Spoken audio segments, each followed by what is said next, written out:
Welcome to the Mary Mac Show, where we will be talking about your feelings, experiences, and pain following the death of a loved one.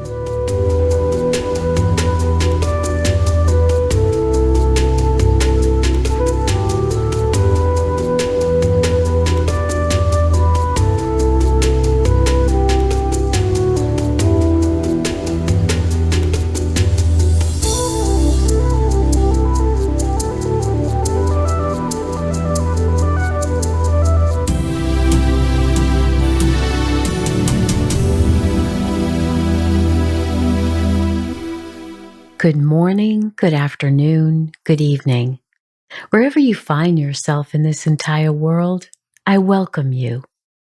So how are you doing, my friend? My warrior? I certainly hope you are doing much better this week.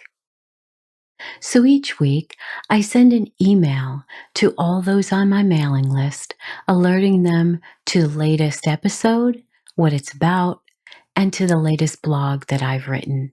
And in the blog, you'll find a lot more of the show notes, the links that I speak about in that week's episode. So please go to marymac.info, sign up, so I know that we can continue to communicate with each other regardless of what happens to social media in the future. So this week, I'd like to speak to you about one of the most devastating, tragic losses any parent can have, and that is the loss of a child. Now, we've already spoken about the death of a baby in recent weeks, either miscarriage, ectopic pregnancy, stillbirth, SIDS, sudden infant death syndrome, crib death, and also other unexpected ways that children die. We've also spoken about infant death. So today I want to speak to you about the death of a child who is a little older, even many years older. Children who are in their young life, they're in grade school, or they're teenagers, or they're young adults. But regardless, when a parent loses a child, even if that child is now in their 50s and the parent is in their 70s, the one thing that is constant about the death of a child is that no parent ever expects that their child will die before them. It doesn't go along with the natural order of life, and it's horrific to learn that your child has left this earth before you. Most parents, especially early in their grief, are in excruciating pain. They also deal with shock and numbness, and they can't understand how this could possibly be happening. It's a sense of injustice. And when a parent lost a son or a daughter, they just feel like every step of their life is difficult, is hard, is painful. Not just physically in their body, but emotionally, in their soul, in their spirit. They blame God. They want to know what's going on. How did this happen? This wasn't supposed to happen. I was supposed to go first. They weren't supposed to go first. It feels almost like we did something wrong, that we failed. And that is so far from the truth. It doesn't feel natural to outlive a child. It just doesn't. But a parent needs to understand, and it will take a long time for this to happen, that in the order of life, no one is certain that a child will survive their parent. We'd like to think that that will happen. We bank on the fact that we will go before them. But this isn't always the case. And it leaves parents devastated. And the relationship between the two parents is a very difficult road to bear. Sometimes they blame each other for something that might have gone wrong. Sometimes they blame God and they lose their faith, their belief that God was there for them. And they ask questions like, "Where were you when my child died? Where were you when everything was going haywire? I counted on you. I believed in you. And I feel like God has exited my life and is no longer there for me."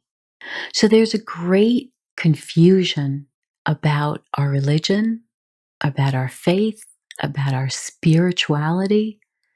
We question all of this like we never did before. Some of the most difficult things that we face as a parent is that we will not see that child grow further in life. If they were very young, we won't see them enjoy their 16th birthday or their graduations or the Little League games that they participated in. We won't go to the Friday night football game. We won't see them get married. We won't walk them down the aisle if it was your daughter. We won't be able to see grandchildren from them and enjoy those little ones as they grow and mature and all the fun that grandparents enjoy with their grandchildren. That has all ended now, and we can't understand what is going on. Our children's life has ended, and we are in complete and utter disbelief. I'd like to now talk about some of the ways we respond to a child's death. First of all, we're in shock.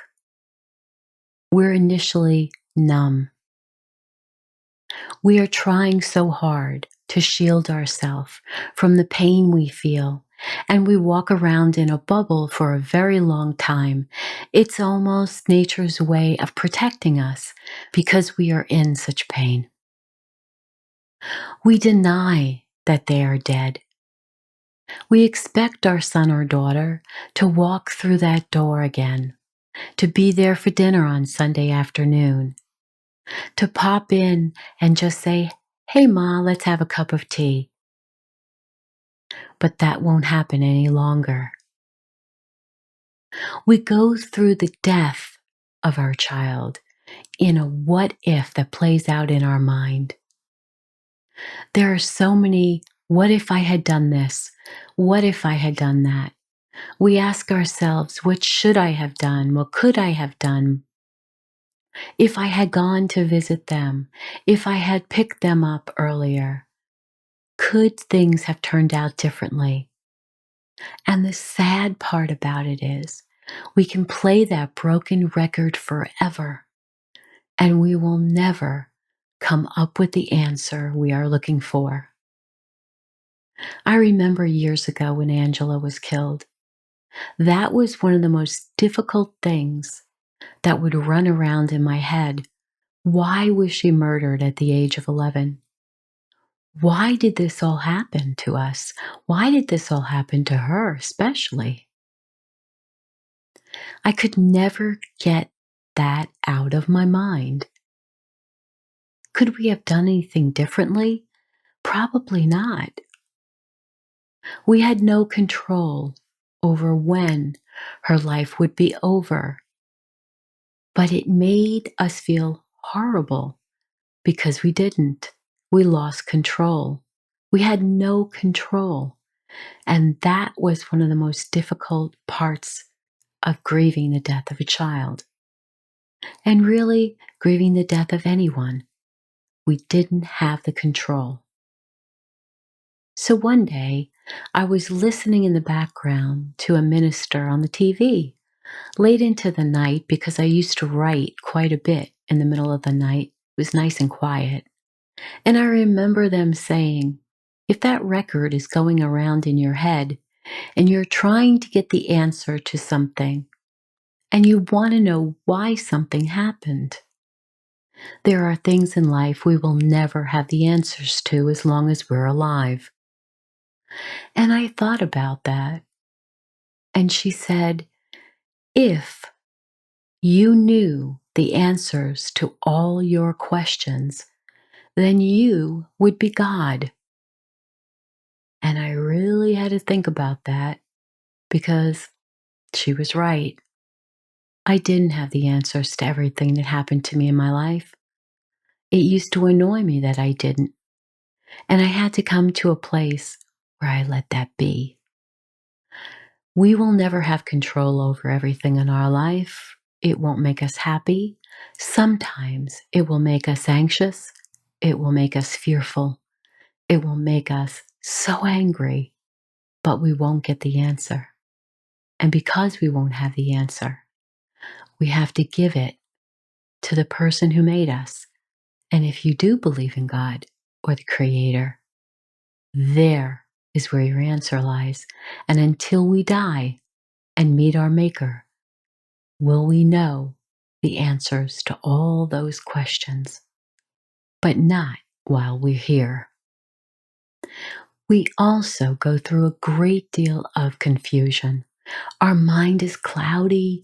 We're not really sure what we remember, where we're going. Our mind is just full of shock. And we feel like we're in that haze, that bubble I talked of. Sometimes we even question our sanity if we're going crazy. But we go through emotional and psychological and even physical issues because we just cannot believe this is happening to us. We also go through a great deal of anger and frustration because we can't get the answers we needed. And even if a child died accidentally or sudden death of some kind, and whether that child died from a long illness, however they died, the most painful part of this is we're still so angry that we couldn't fix it.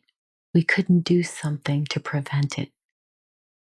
We feel powerless, and sometimes we even feel guilty for what we didn't do or what we couldn't do to protect our child. And another thing that happens, which is so sad, we have a sense of a loss of hope. We had had all these wonderful visions of how our child would grow up, the experiences they would have, the people they would meet, the places they would visit, a full life, great education, wonderful expectations for them. And all of that is no longer there. All of these things happen to us as we grieve the death of a child. Another aspect of the death of a child is how it affects our marriage. Studies have shown that the death of a child can wreak havoc on a marriage. It's mostly because each person grieves in their own way and in their own timing. And one partner may feel that the other is not grieving in the way in which they feel that person should be grieving. And this judgment of the other person creates great pain, additional pain that no one needs to go through. So it is so important that you take time with your spouse, communicate with them. And if you feel you can't communicate face to face, then how about side to side? Go on a walk. You don't have to look at each other while you're dealing with this. And I know that might sound funny, but when you're not looking directly at them, it is a little bit easier to speak about your pain. Go for a walk, ride in the car, sit on a park bench, and express to them the pain that you are going through, to let them know what is going on with you. When you don't bring out all the pain you are feeling, They can only guess, and they may be guessing wrong. So many people say that parents who have lost a child have gone on to divorce, and there definitely are many who do. That's not a lie. But you can make a big difference in your life, even when you have really difficult days. Hug each other, love on each other. Try your best to be kind to one another. Even though you have such great anger, please try not to take it out on each other. Grab a pillow, grab a towel, scream into it. Get away from your spouse if you're ready to explode. Go in the bathroom and just scream. You need to get that all out of your system. Another group of people who need your support and love are your surviving children. You have to remember that they are grieving too, and they see you fighting, having a hard time. They see you in pain, and they don't know how to help you. And if they're older, like teenagers, sometimes they take over everything that's going on in the household. And years will go by, and then their pain will come out. Their grief will come out because now you've become a little bit more stable. And people will look at them and say, "It's been 3 years since your brother died or your sister died. You should be over this by now." And they're not, because they never got a chance to properly grieve when the child was killed or when the child died. They're waiting for their turn. One of my books is called How to Help a Grieving Child After a Loved One's Death. And you might pick that up from my website, marymac.info/books. It's an excellent resource for you. Your other little ones, even if they're not so little, even if they're in their teens, they need help too. And if we can get them into a support group for grieving children, even better. They need to be able to say what is going on in their life, and they need to be able to hear other children who are talking about what they are going through so that your young ones can nod their head and realize that they are not alone. There is no doubt that you will never get over the death of your child. It is something that will be there, the wound in your heart that is still exposed. But through certain actions, you can help yourself. You have to remember that you should always speak about the child as if they were still alive, because in your heart, they still are. And you could let others know that that would make you happy. I want you to take small steps, one day at a time, even an hour at a time in the beginning, and think to yourself of the good times. Be in a mode of gratitude for the life that you did share with them, for the things that you did experience with them, for their accomplishments in life. When you need help, ask for it. I know that people at the funeral said to you, "Oh, if you need anything, just call or just ask." And you wondered where they were later on. But they don't know what you need. They don't know how to come to you. So reach out either in text or a note or an email in some manner and just let them know clearly what you need help with. It could be anything from, "Please come over and pick up my children this weekend so that my husband and I can have some private time together. We need alone time right now to work things through, to speak about this loss, to move forward in our grief." It could be as simple as, could you pick up a few groceries for dinner? Could you make us dinner 2 nights this week? Line things up for yourself. Each evening, as I've said in past episodes, please write 5 things in your journal that you are grateful for. This is so important because you want to move from feelings of despair into feelings of gratitude. And with that gratitude, it can move you, slowly move you into a different place. And you need that.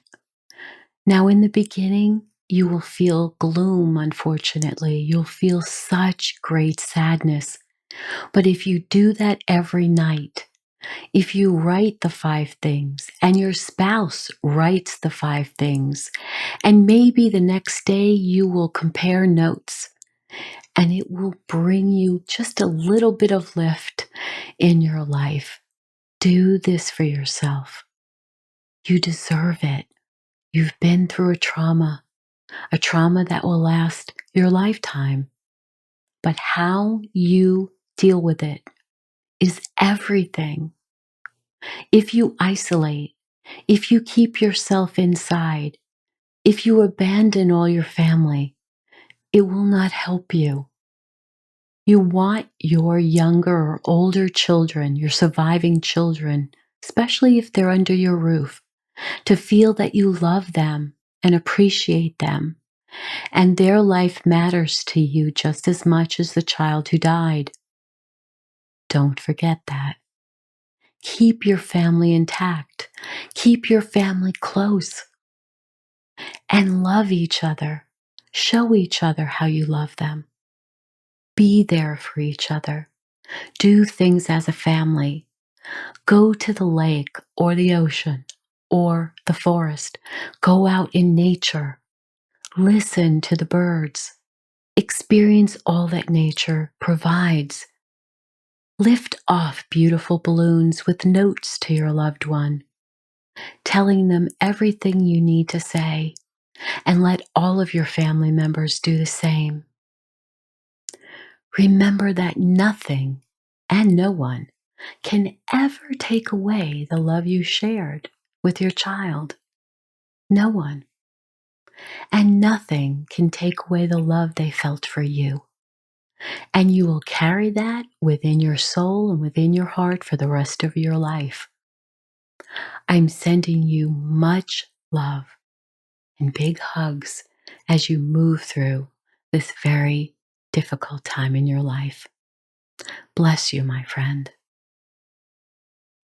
So now it's time to get up and dance, dance, dance. And I know you are so sorrowful right now, but use this as a way to change your state. Dance with me now.